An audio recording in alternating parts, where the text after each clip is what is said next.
All right, welcome everyone. If you're seeing this, it's probably because you have gotten one of our grab and grow kits at your school, which is great. Today I'm going to show you what's in the kit, different containers from around your house that you can use to plant in, different techniques for planting different size seeds, and how to take care of them. So one thing that you'll probably see on the front of your kit is going to be more of a postcard size, but I blew this up so you can see it a little better.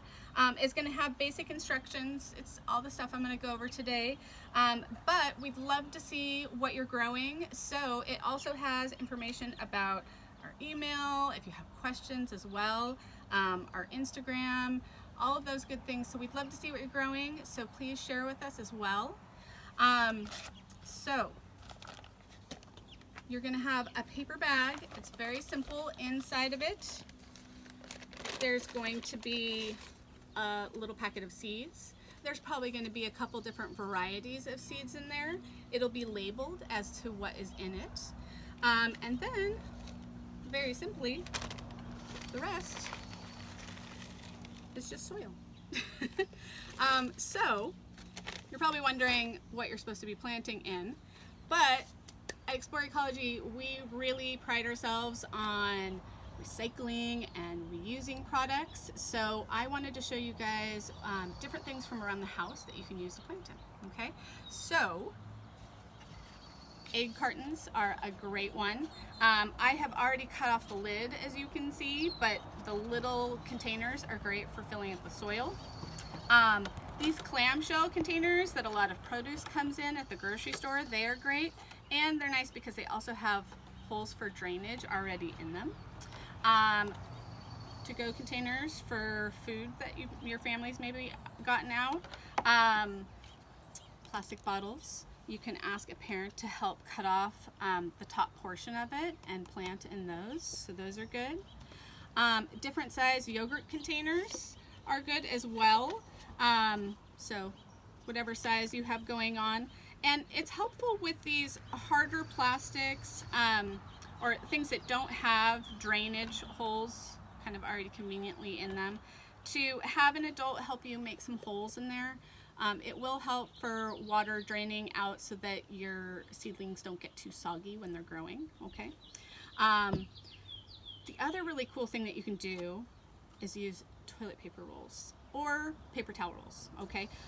Paper towel rolls you can cut up into kind of little tubes and maybe probably get 2 to 3 out of paper towel rolls, so that'll work. But with toilet paper rolls, so if you start with just a regular one, you can cut 4 little slits, 1, 2, 3, and 4.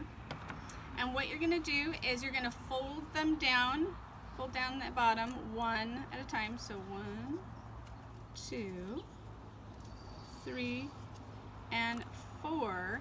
And it's helpful if you can kind of tuck it in so that it's holding on a little better. And it will have a little hole at the bottom. It might be smaller than mine, it might be a little bigger, that's okay. It's also a way for water to drain out. And if I'm using these, what I like to do is kind of prop them up in a little plastic tray of some sort. It's going to kind of help them so they don't just tip right over. So any kind of tray will help with that. And what's great about using the cardboard is that you can take this, and once that seedling has gotten a little bigger, you can plant it directly into your garden. So you don't even have to take it out of the cardboard. It will be fully compostable in the soil. So these are really nice for that. All right, so now that you know what you can plant in, I want to show you a quick demonstration of how to plant different size seeds. Because you might get little tiny seeds in your kit. You might get big seeds. So there's a few different techniques. So as you can see, you might get tiny little seeds like these California poppy seeds, or these little parsley seeds that are next to it that are kind of more oblong shape. You might get more of a medium size kind of cilantro seed, or these little cucumbers, or you might get a big old honkin' bean, okay? So you will want to plant these a little bit differently. I'm gonna show you with the egg carton how we can do this. So you'll want to fill up however many seeds you're going to be planting, and fill up a few containers. You want to kind of compact your soil down a little bit, so just push it down a bit. Now, if you are planting some of these really tiny seeds like this, you can take just a little pinch of them and just kind of sprinkle them on the surface here. They don't really need to be pushed into the soil all that much, but what you can do is just sprinkle a little bit of soil on top of them so that they're covered just a little bit, and then just gently kind of give it a little press.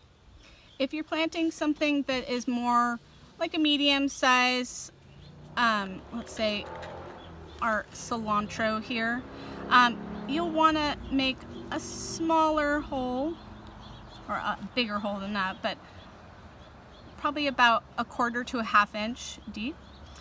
Place your seed in, and for something this size, I would say in an egg carton like this, you could probably do maybe 2 without them getting too crowded. And then same thing, you'll want to cover them up and just give them a slight press just to make sure they're all in there good. But if you are planting a big bean like this, you'll want to give it a bit more depth. So you're going to want to make your hole probably about 1 inch deep, maybe even more for a bean this big. So you'll set that in there, and you're going to do the same thing. You're going to want to cover it up and then give it just a slight press. Now, another trick for taking care of your seeds is, instead of using a watering can, you can use a spray bottle, and this will help keep you from overwatering and keep the surface of your soil nice and moist. So just a simple spritz, and depending on the weather and how warm it is, you can kind of gauge if you need to do that once a day or twice a day if it's really warm, or every other day if it's a nice foggy day like today. So that would be a simple way to keep your seeds moist, to help them germinate better without anything getting too soggy. All right, everyone, that should do it. Everything you should hopefully need for getting your little seeds started.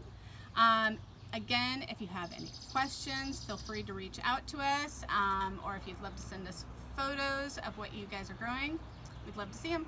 All right, thanks.